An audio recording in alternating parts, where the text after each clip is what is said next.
ولأنه كل ما يبدأ باسم غير اسم الله ناقص، فبسم الله الرحمن الرحيم. فيديو النهاردة إن شاء الله عن إزاي تنقل الملفات ما بين الموبايل واللابتوب أو الموبايل والكمبيوتر.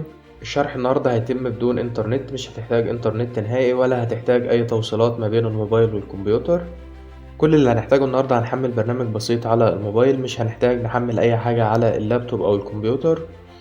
هتيجي على الموبايل عندك وهتخش على المتجر بلاي وتكتب في البحث مدير الملفات.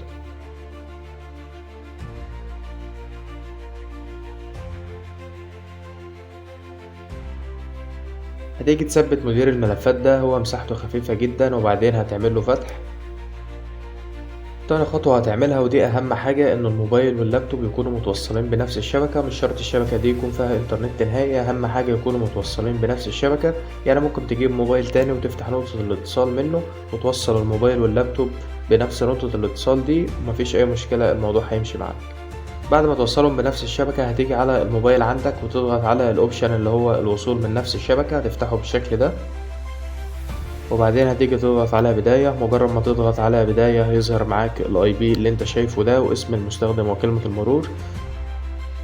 خلاص كده معدناش محتاجين نعمل اي حاجة من الموبايل، اهم حاجة انك تسيبه على الواجهة دي طول ما عملية النقل شغالة. بعدين هتيجي تروح للكمبيوتر او اللابتوب وهتفتح ازيز بي سي،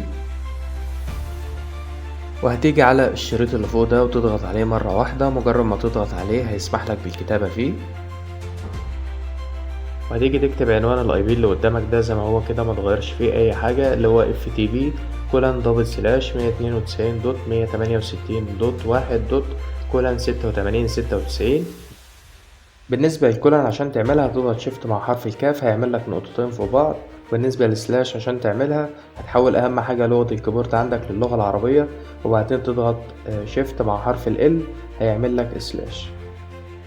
بعد ما تكتب الاي بي بالظبط وتتاكد انك ما نسيتش اي حاجه وان الموبايل واللابتوب بتوعك موصلين على نفس الشبكه، هتضغط انتر من الكيبورد.